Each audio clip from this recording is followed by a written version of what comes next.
Mesdames et messieurs, bonsoir et merci de votre fidélité à Télé 7. Bienvenue dans ce nouveau numéro de votre émission Entretien. Entretien, nous allons encore ce soir revenir essentiellement sur la situation en Égypte. Cela fait près d'une semaine depuis que le président élu démocratiquement Mohamed Morsi a été déposé par l'armée. Et depuis, le pays est dans une sorte de guerre civile entre le pro-Morsi et les anti-Morsi qui organisent des manifestations et qui aujourd'hui sont en train de faire des victimes. Pour essayer de revenir sur cette question, nous avons sur ce plateau Freddy Moulumba, il est journaliste, administrateur, directeur général du groupe La Presse Le Potentiel, mais là, il est à sa casquette d'analyste politique. Bonsoir Freddy. Bonsoir Charlie. Voilà, nous parlons de l'Égypte depuis que cette situation a commencé. Vous n'avez pas encore donné votre propre point de vue là-dessus. Comment analysez-vous ce qui s'est fait présentement en Égypte après le coup d'État de mercredi dernier? Oui, Charlie, il faut reconnaître que ce qui s'est passé en Égypte, on dit que c'était une révolution grâce à l'Internet, à Facebook. C'était de fausses informations. La révolution en Égypte, selon certaines informations, ça a été manipulé à l'extérieur.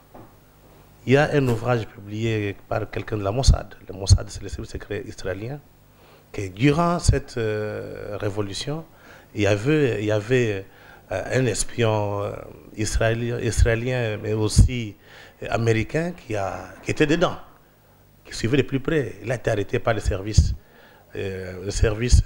égyptien, mais on l'a relâché parce qu'il y avait beaucoup de pression. Et puis ça s'était passé inaperçu. Donc ce qui s'est passé, ce qu'on appelle les révolutions, il y avait la même mise sur le secret. Ça, je pense que pour les esprits lucides, rien ne peut se faire sans suivre les renseignements. Et alors, à votre avis, aujourd'hui, c'est vrai, il se pose un sérieux problème. Il y en a qui parlent d'un coup d'État parce que c'était un président tout de même élu il y a une année, mais d'autres disent que ce n'est pas un coup d'État, c'est une révolution parce que c'est le peuple qui est descendu. Quelle est votre propre lecture là-dessus? Oui, j'arrive parce que quand vous avez vu, quand il y a eu la révolution en Égypte, les militaires étaient restés en retrait. Oui. C'est parce que Obama est intervenu pour dire ne pas intervenir. Il ne faut pas oublier. Obama n'a pas voulu que les militaires interviennent, il a laissé l'autre passer. Mais il ne pensait pas que les frères musulmans allaient prendre les choses. Ils pensaient peut-être qu'ils pouvaient changer. Mais c'est oublié ce que c'est les frères musulmans. On va en parler pour voir un peu l'avenir de cette révolution. On a laissé les frères musulmans entrer au pouvoir. Ils ont gagné légitimement, donc démocratiquement. C'est le peuple qui a voté. Mais je pense qu'ils se sont rendus compte d'avoir commis peut-être une erreur. Parce que les frères musulmans, avec le Morsi, il a commencé à changer la constitution. On sent que l'islam politique commence à s'installer. Mais ce n'est pas une mauvaise chose parce qu'on voit l'islam politique qui s'est installé en Turquie. La Turquie est stable. Celui qui est à la tête, c'est un islamiste.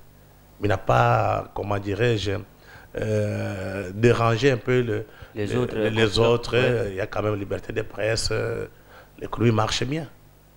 Mais la question, il faut se poser pour l'Égypte, pourquoi l'Amérique n'a pas laissé les frères musulmans peut-être gérer l'État pour voir s'ils sont capables de le faire? Pourquoi ils n'ont pas laissé longtemps comme on l'a fait avec la Turquie? Je pense qu'il y a quand même certaines hypothèses. La première hypothèse est que, vous savez, l'Israël, c'est l'allié de l'Amérique.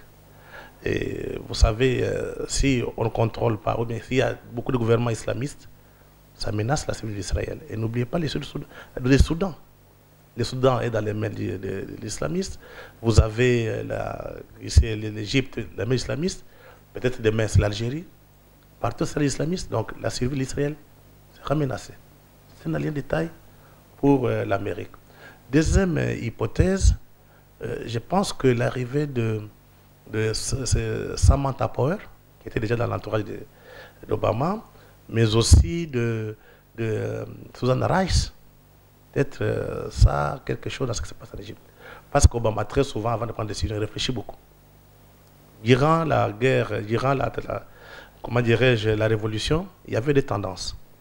Une tendance des conservateurs, qu'on appelle les libéraux, à la tête, Susan Rice, qui demandait à ce qu'on intervienne. Mais il y avait aussi une autre tendance qui disait non, on n'intervient pas. qu'on laisse les choses changer, on va s'adapter. En Amérique, on dit il faut être du bon côté de l'histoire.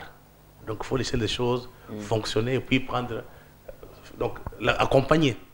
Mais cette fois-ci, je pense que l'arrivée de Susan Rice a eu beaucoup plus d'impact parce que là où l'Amérique intervenait, vous n'avez qu'à suivre ce qui s'est passé à l'ONU, c'était Susan Rice qui demandait à tout moment d'intervenir.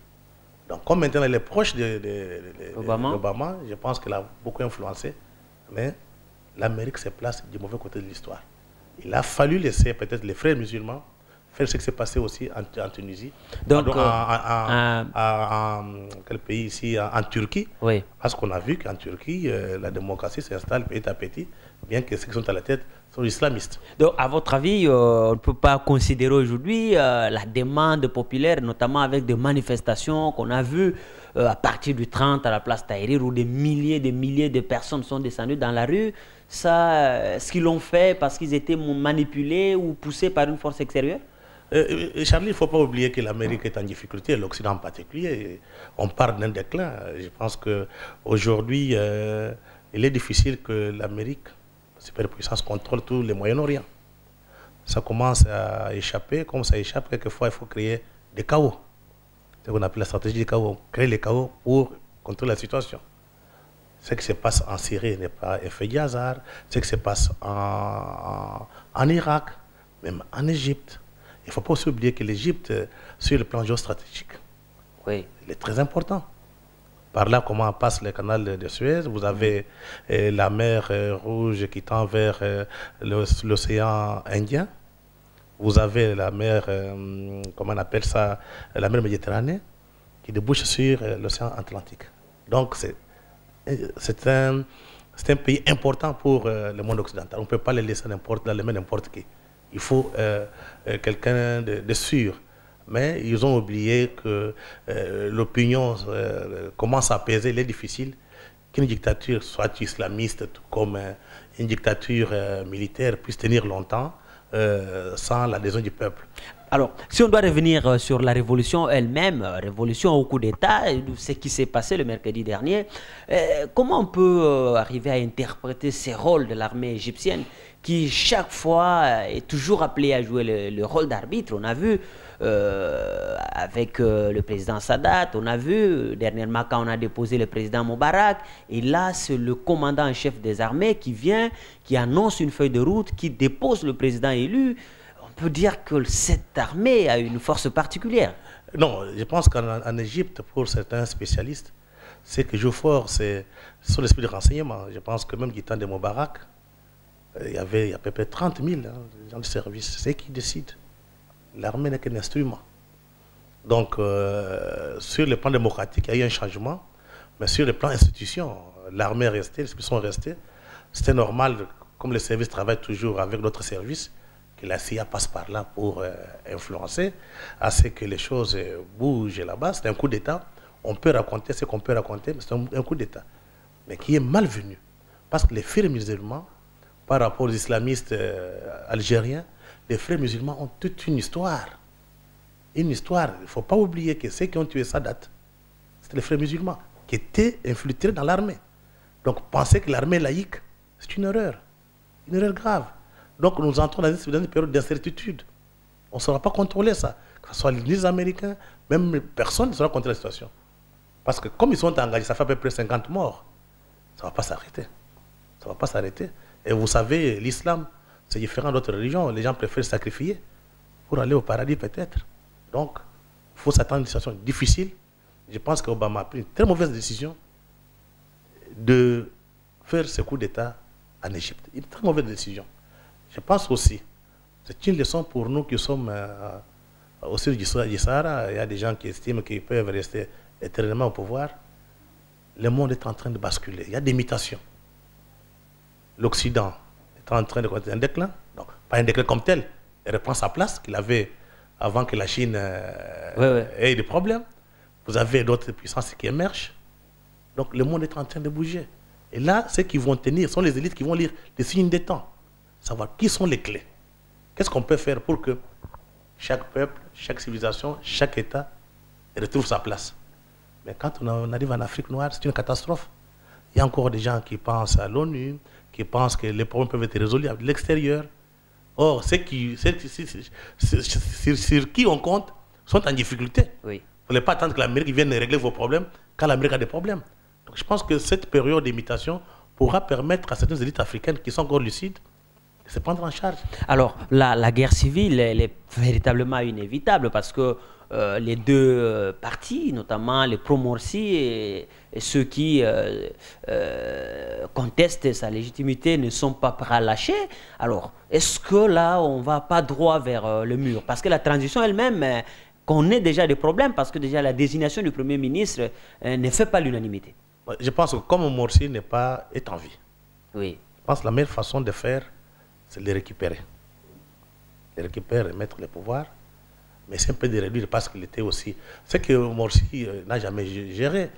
Il a pensé qu'il pouvait imposer son point de vue parce qu'il avait gagné. Il a oublié qu'il y avait l'armée d'un côté, il y avait aussi d'autres partis de société civile qui pesaient. Il a oublié aussi l'environnement international. Donc il fallait que Morsi tienne compte de ces éléments. Maintenant, il y a possibilité, s'il revient, qu'on lui pose une discipline. Mais il va revenir comment? Par quel mécanisme? Je pense que les frères musulmans sont déterminés, il va revenir. Mais s'il revenait, il ne sera pas plus puissant comme auparavant, changer la constitution, faire ce qu'il veut. S'il était sage, se comprendre, écouter les autres, mais tout en tenant compte de ce qui se passe sur le plan international. Parce qu'aujourd'hui, le monde est tellement interconnecté, il est difficile de te dire que tu es autonome, tu es indépendant, tu peux faire ce que tu veux, sans tenir compte de mutations qui se passent sur le plan international. Je pense que Morsi s'est trompé peut-être d'époque, mais ce n'est pas encore tard. Il y a possibilité de récupérer. C'est pour sauver l'Égypte. Parce que si les militaires s'entêtent, et vous allez voir que les islamistes vont aller jusqu'au bout. Vous voyez l'Irak, la Syrie ne sont pas islamistes, mais l'Irak est là, vous voyez ce que ça a donné. Et le monde arabe a quand même de mauvais souvenirs du monde occidental. À travers ça, vous avez des cultures qui s'affrontent. Et même si la télévision nous montre qu'il y a des peuples occidentaux, c'est une erreur. Les Arabes, depuis qu'ils ont perdu leur... pouvoir sur l'Occident, il ne faut jamais l'oublier. Les Arabes avaient occupé jusqu'en Espagne, il ne faut jamais l'oublier, jusqu'à Poitiers, même en France. Donc ils ont perdu le prestige et ils acceptent difficilement. Mais ce sont des régimes qui sont difficilement organisés, qui peuvent difficilement s'organiser, parce que dans leur tête, l'État, c'est la nation, c'est Oumma. Donc quand on dit que la nation arabe, c'est à partir du Maghreb jusqu'en Irak. Hein? Ils ne reconnaissent pas vos frontières. Là. Difficile. Alors que quand vous parlez de l'État dans le monde occidental, vous voyez les frontières. Vous avez la France, vous avez l'Amérique. Donc c'est différent. Donc l'activité est différente. Donc, les djihadistes, là, ils peuvent aller partout pour faire les désordres. Alors aujourd'hui, est-ce qu'il y a risque de contagion? Par exemple, ce qui se passe en Égypte peut se propager comme c'était le cas avec la révolution arabe? Oui, la crainte est le printemps arabe, je voulais dire. Oui, la crainte est que la plupart, de toute façon, la Tunisie aussi, c'est un mouvement islamiste. Oui. Et je pense qu'on pourra les balayer. Hein. On pourra les balayer.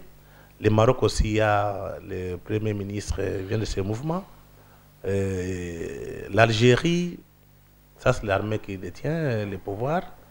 Mais la peur est que, tu vois, avec la misère, c'est quand vous voyez de fond les problèmes dans le monde arabe, il y a une minorité qui vit mieux que la majorité. Ce n'est pas normal que vous avez les pays tels que l'Arabie Saoudite, trop riches, la population pauvre. Vous pensez que ces populations pauvres vont se laisser éternellement dominer par les minorités? Je pense qu'aujourd'hui, ce qu'il faut faire, il faut améliorer les conditions de vie sur le plan économique, mais aussi donner la liberté. Parce que ces gens qui se disent musulmans ou bien islamistes, ils se battent pour la liberté. Mais quelle liberté? C'est la question. Est-ce que c'est une liberté au sens occidental, une liberté au sens musulman, bien arabe? Donc c'est un débat très sérieux et je pense que nous qui sommes au sud du Sahara, on doit réfléchir deux fois, suivre de plus près ce qui se passe en Égypte, suivre de plus près ce qui se passe aussi en Syrie, parce que le monde est en train de basculer. L'Amérique veut redessiner le monde. Ce n'est pas par hasard qu'on parle de la balkanisation au Congo. Beaucoup de gens pensent de la folie. Donc, à lire certains ouvrages, le monde bascule, nous tendons vers un nouvel ordre mondial, mais que l'Amérique veut se contrôler et diriger. Alors, nous allons maintenant en arriver. C'est un peu tard que l'Union africaine s'est finalement prononcée sur cette question qui condamne le coup d'État et a même suspendu l'Égypte. Comment avez-vous analysé la position plus ou moins tardive de l'Union africaine? Qui compose l'Union africaine? Ce sont des pouvoirs autoritaires, autocratiques, qui composent l'Union africaine. Et ce sont des régimes démocratiques? Il n'y en a pas. Je pense que l'Union africaine est toujours sous contrôle de l'influence occidentale. Qui finance les budgets? Même vos opérations militaires en Somalie, opérations militaires au Sud-Soudan ou bien au Soudan. C'est l'Union européenne, tout comme l'Amérique. L'Union africaine sert à quoi? Non. Je pense que les élites africaines doivent saisir ces moments. C'est un tournant dans l'histoire. Si on ne saisit pas ces moments pour définir très clairement une vision pour toute l'Afrique, ça sera pire l'esclavage. Toutes les civilisations, toutes les élites de grandes civilisations s'organisent pour sauver au moins leur pays ou bien leur nation. En Afrique, on estime qu'on peut avoir encore le soutien du monde occidental pour nous sauver. Une erreur d'analyse. On comprend, beaucoup sont arrivés au pouvoir par de fausses élections, par des coups d'État. Dans quel pays où il y a eu des élections, ça s'est bien passé? Nulle part. Beaucoup, ce sont des dictatures. L'Afrique est trop riche. Regarde dans quelles conditions les Africains se trouvent. Qu'est-ce que l'Union africaine fait? On a tué Kadhafi ici. Ils ont parlé. Je pense que ça arrive en Égypte, là. Ils ne pèsent même pas. C'est l'Amérique qui décide. Ce n'est pas l'Union africaine. Et si vous commencez à parler trop, on coupe l'aide. Demain matin, ils vont manquer même les billets d'avion. Ce sont des gens qui ne voient pas plus loin. Une dépendance totale, là. Oui, il faudrait tirer les leçons de l'histoire. L'histoire nous aide à comprendre ce qui se passe et puis à projeter l'avenir. Mais curieusement, nous avons une élite jusseuse, une élite inconsciente, une élite irresponsable, une élite qui a été formée dans la moule néocoloniale pour exercer, comment dirais-je, maintenir un système de domination. Les élites africaines ne travaillent pas pour l'Afrique. Il n'y en a pas. Si ces élites travaillent pour l'Afrique, c'est l'Afrique, ce n'est pas dans ce niveau où on est aujourd'hui. Vous imaginez, le Congo ici avait un niveau de vie plus élevé que la Corée du Sud. La Corée du Sud, là. La Corée du Sud est aujourd'hui 10e économie du monde. Et nous, on est où? Difficile de le dire. Alors maintenant, les leçons qu'il faut tirer, nous avons déjà presque effleuré cela, mais s'il y avait véritablement des leçons à tirer de ce qui se passe dans le monde occidental au regard de nos pays, surtout de l'Afrique subsaharienne, ce serait lequel? La première leçon à tirer, qu'il faut être avec le peuple. C'est le peuple qui fait les dirigeants. Et deuxième leçon, le monde bascule. Vous savez, je prends toujours l'exemple de l'Europe. Dans les temps, c'était l'Église catholique qui avait le monopole. Parce qu'ils écrivaient la Bible à la main, c'est eux qui connaissaient, c'est eux qui lisaient. Mais regarde, dès que l'imprimerie a été inventée, on a publié, on a produit beaucoup de Bibles qu'on a imprimées. L'Église a perdu son pouvoir. Il n'était pas le seul à avoir le monopole. C'est comme aujourd'hui. L'Occident, l'Union européenne, tout comme l'Amérique, ils avaient le monopole avec l'information. Oui.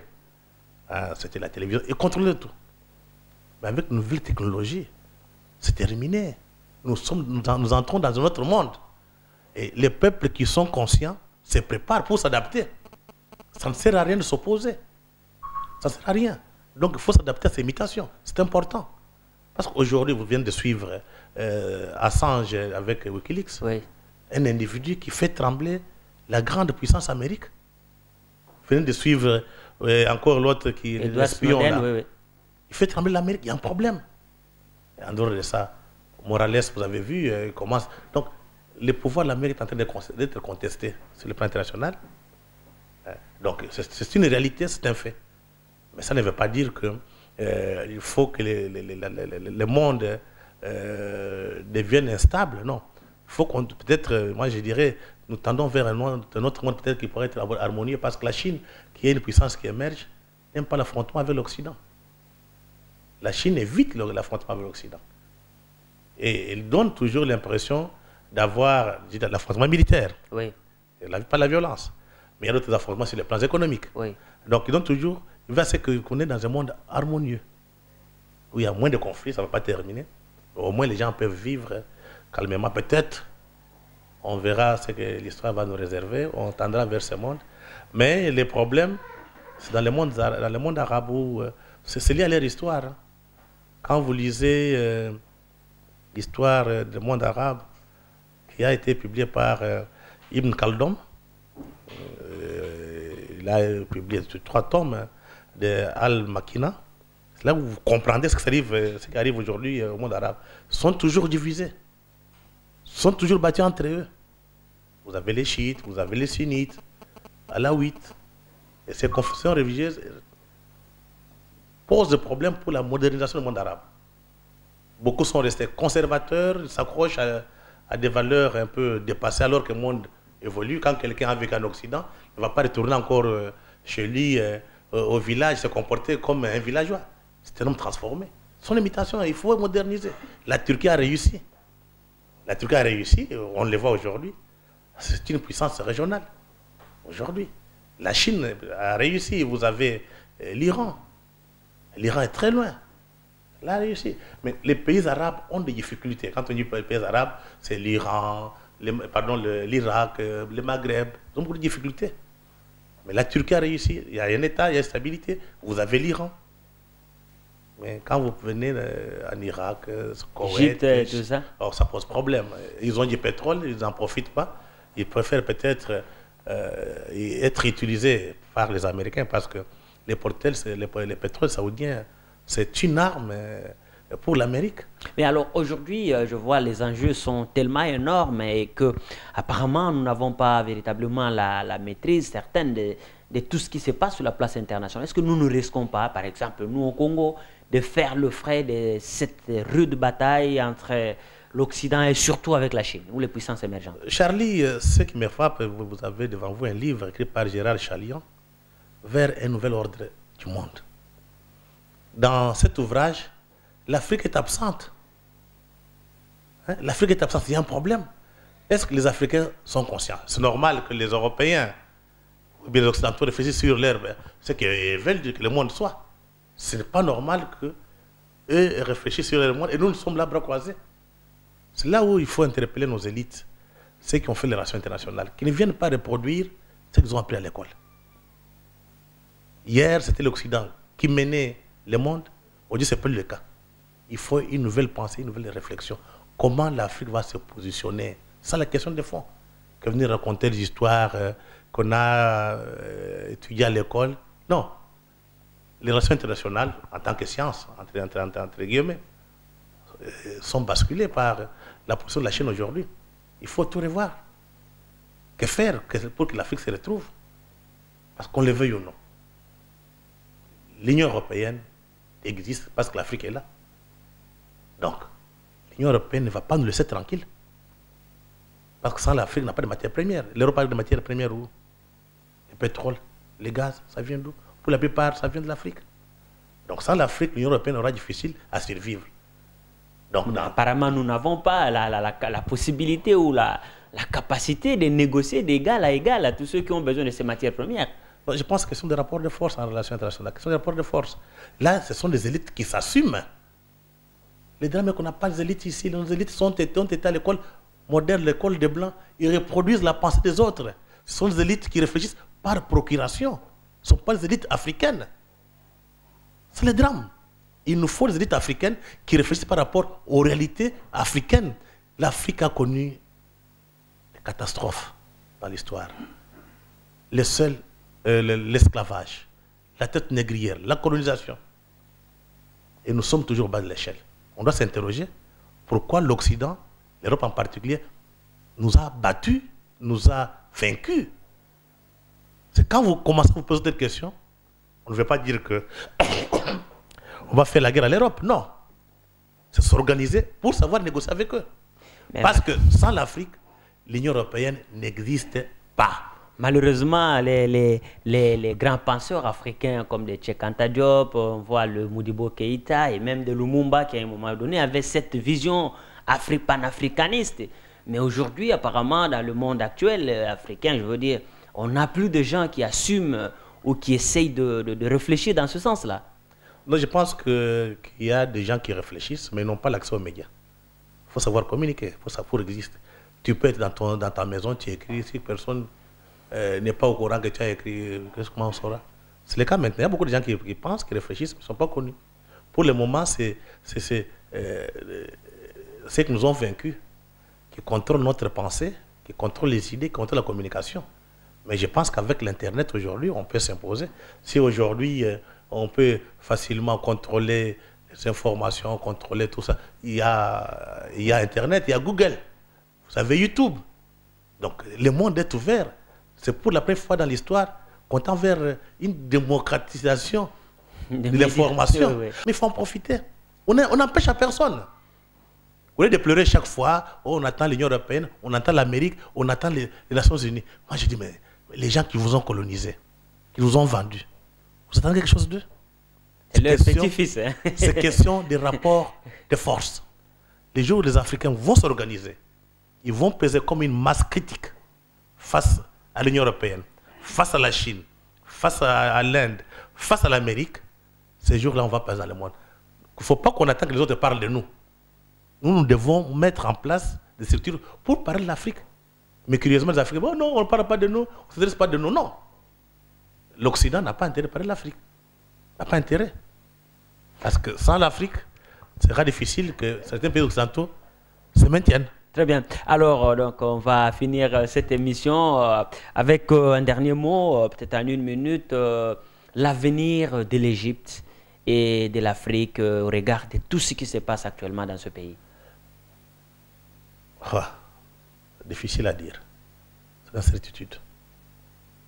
Personne ne détient la clé de l'avenir. C'est l'incertitude. Si l'Amérique veut, il y aura stabilité en Égypte. Mais si l'Amérique ne veut pas, il n'y aura pas stabilité. Et les peuples qui manifestent de part en part. Mon cher ami, ils s'en foutent. On peut tuer, ils s'en foutent. Ce n'est pas le droit de l'homme. Je pense que l'Amérique, maintenant, ce n'est pas pour sa survie. Il faut lire l'histoire de Rome. Quand Rome a connu un déclin, il y a, je pense, un chercheur français, Emmanuel Todd, qui a publié La fin de l'Empire. Il a comparé l'Amérique à Rome. Comment Rome s'est désintégrée. Et en voulant faire la guerre à tout le monde, Rome s'est éteint. Très bien. Donc, je pense que nous entrons dans une autre période d'imitation. Il faudrait que chaque peuple, que les élites, parviennent à lire les signes des temps, à s'adapter. Ça ne sert à rien de faire des magouilles. Comme chez nous ici, vous voulez tricher, ça ne sert à rien. C'est un monde en mutation. Oui. C'est comme un train qui avance. Celui qui va se mettre devant ce train, c'est la broyée. Merci beaucoup, Freddy Mulumba, pour toutes ces analyses. Mesdames et messieurs, vous avez compris, le monde est en vraiment pleine mutation. Vous êtes en train de le constater. Ceux qui ne vont pas s'adapter seront en marge de l'histoire, ça c'est certain. Et ceux qui feront un effort pour aller de l'avant seront considérés comme des puissances émergentes. Pourquoi pas, on voit aujourd'hui la Chine, l'Inde, le Brésil et les autres. C'est la fin de cette émission. Merci à vous tous qui l'avez suivi. Le prochain numéro, c'est déjà pour les jours qui viennent. Mais dans l'entretemps, restez avec nous sur Télé 7. Au revoir. Merci. Merci Charles.